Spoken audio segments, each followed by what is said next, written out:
Hello and welcome to The Candidate. I'm Michael Harris, your host, and we're happy to be with you again this week here on UHN, the Urban Houston Network, Channel 43.5. We have with us candidate Vince Duncan. He ran last time against Congresswoman Sheila Jackson Lee for the 18th Congressional District seat, and something tells me that he's thinking of running again, or maybe already campaigning. Are you already campaigning, Vince? Yes, I am. Right now, I'm in the perpetual Candidacy? campaigning mode. I was even looking at Miss Jackson Lee. She did it a few times before she won, and so typically, we have to get an introduction to the public, and we get started with our careers. And so, my career is starting much like hers did. Started from just getting started. Had to get the ball rolling. Well, hers took a different stand, though. Didn't Sheila serve on city council here for a while? And so before she got elected to Congress, she had held some elective office. And then she was politically connected. They had her in Austin working for somebody, and something happened, and she came back and ran for office and was fortunate enough to win. But she'd kind of given up on Houston. Well, it appeared to me at the time. And I can't remember what that was. But that's neither here nor there. Tell us about Vince Duncan. Well, let's see. Native Houstonian, graduated from Wheatley High School in 1981. Went away to Lamar University down in Beaumont. Was going to school to be a dentist. Finished my first 4 years of school. And in between the time of applying to dental school and getting accepted in dental school, I was working for a dentist. His name was Zeb Poindexter down on Cullen. And one day I was making some molds for teeth for Dr. Poindexter. And he said, "Hey, Big Time." He said, "Can you do this every day until you die?" And I didn't want to disappoint Dr. Poindexter. I said, "Oh, yes, sir, I could do that." And about 2 hours later, he asked me again, "Big Time, can you do this every day until you die?" And I said, "No, sir, I can't."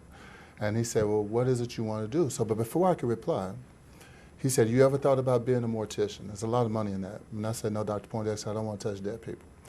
And he said, "What about a plumber?" He said, "You should see the bills they give me." And I said, "No, I don't want to do that either." I said, "I always wanted to be a carpenter."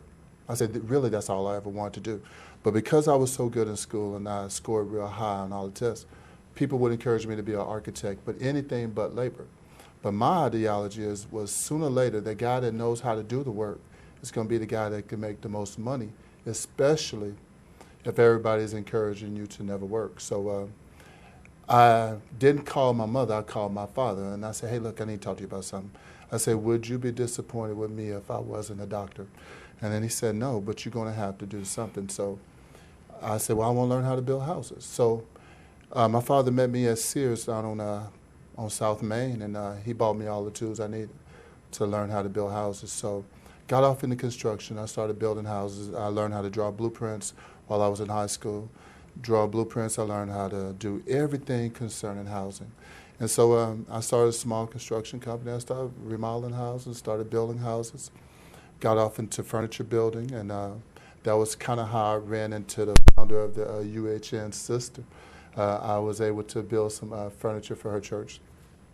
So I got into all aspects of construction and woodworking and all those things. And what they did was they taught me that nothing can be done by one person, that everything is a group effort. So I learned how to work with people on all kind of levels. And so that's kind of my experience, in terms of house designing, house building, working with others, being creative.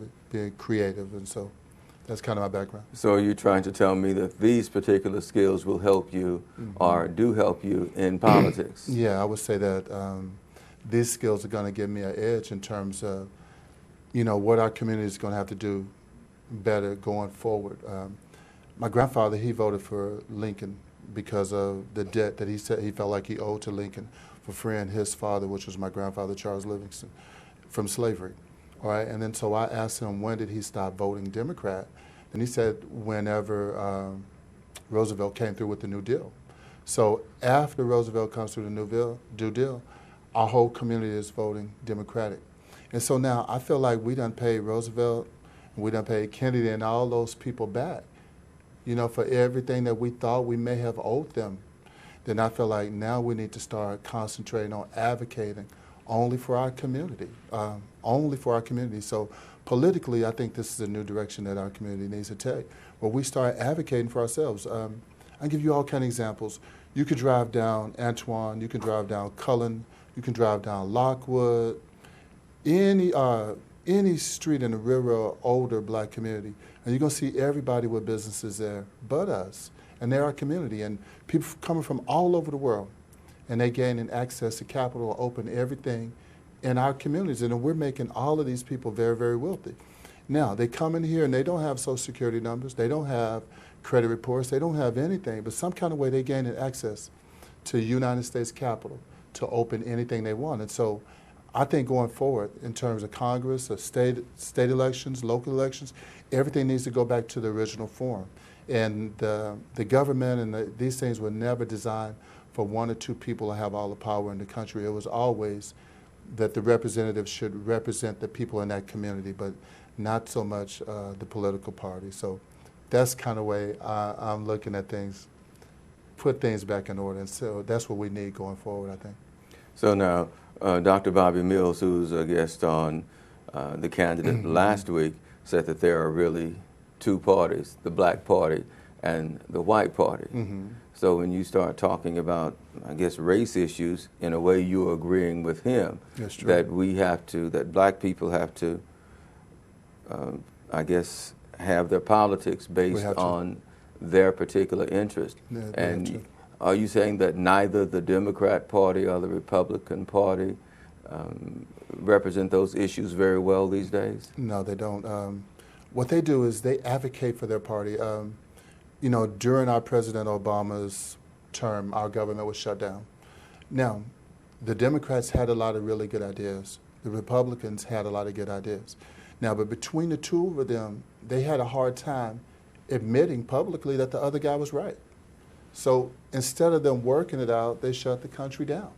All right, so what that did, it showed me, Michael, was they had more of an allegiance to their party than the people that they were sent to Washington to represent. And so up and down the line, I say, hey man, they all about their party. And so when they walk into the room, they say, I represent the Republican Party, or I represent the Democratic Party. So that's who they represent. They never get around to representing the people. And so with me running as an independent candidate, everything goes all the way back, grassroots, you know, what's best for us in District 18? What's best for us in District 18? That's how I see politics. And it does get down to race. When I'm out doing petitions, I noticed that the only people helping me are black most of the times. And so I said, wow, it really does get down to that. So when I'm out in the street, you know, trying to say who I am, you know, 8 out of 10 times, if I talk to a black lady, let's say if I talk to 10 people, and if I talk to 8 black women, if they can, say 90% of them are going to help me. If I talk to, say, 10 black guys, maybe 8 of them will help me, okay? If I talk to 10 white guys, maybe 3 of them will help me. And, you know, so me just as an individual, you know, I seen it face to face. Now, once I got on the ballot and I got things going, then I started seeing that I was gaining support in a lot of different areas, that my support started being broad. However, the people that brought me to the attention of the public, they were African American. And so with me coming from an African American district, then, you know, primarily right now, I see that's the way it is, you know, that's who's helping me, my own community. All right, and I guess I'm making faces at Vince and stuff because I'm making him laugh because I'm over here thinking about Sheila. So what is Sheila doing and not doing that made you decide, well, I know that's where you live. Right. And so that's the only place that you've ever been. And that's the only place that you can run unless you choose to move. Well, here's the thing. It's not anything that Sheila's not doing, right? But here's the thing. Life has a succession. And we can't put all of our energy, all of our eggs into Sheila's basket. Sheila's getting older and our health is failing. I'm like, hey man, we need a plan of our own. Now, Sheila was holding our seat, but it was never her seat. So oftentimes people talk to me, they tell me it's Sheila's seat. And I said, no, that's our seat. She's our representative. So yeah, Barbara Jordan held it, Craig Washington held Mickey it. Leland held it. Yeah, Mickey Leland held it. And I have something in common with both Barbara Jordan and Mickey Leland. Is that Wheatley? We all went to Wheatley High School, yeah. So we're all from the same exact high school. So many of the things that they learned. When I was at Wheatley, I could never stop seeing their pictures, you know. I would see this bright, shining face was Barbara Jordan. Then this other glowing face was Mickey Leland. And during the time I was in high school, we were constantly being told that we were being groomed for greatness, but I didn't know that greatness was ever going to point my way, that the bottle would say, okay, now it's your time to pick up the baton and start talking about what we're going to do and what's best for our community. The baton's pointed right at you, Vincent. So now it's time for you to step out and start speaking about what we need to do. And I'm gaining some traction. Vince Duncan is our guest here on The Candidate. I'm Michael Harris. What do you need to do? What needs to be done in the 18th Congressional District? Everything. Let's just start with the biggest thing that I think we need to do. We need more awareness about what's happening. Right now, we don't get political news. On most of our media outlets, Michael, it's entertainment news. We know a lot about sports. We know a lot about celebrity things, but we don't know anything about politics. Let me give you, for example, right now. I was speaking with a man the other day, and we were talking about the status of American cars. Did you realize that most of our cars now are made in Mexico? If you drive a Cadillac Escalade, it's just about 100% made in Mexico now. Now, we use all of our money to bail out GM, okay? And we bail out Chrysler. And they more or less shifted our entire automotive industry to Mexico and Canada. That gives you an idea of how much we're not informed on anything.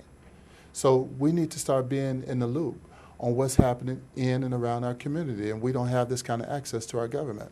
So what I want to do as a candidate, and if I'm able to get in, is just start re-educating our community on that the government is still ours and the things that's happening that are going to affect them. I'll give you another thing, too. Right now, Michael, the Texas Parks and Wildlife is considering letting a private company,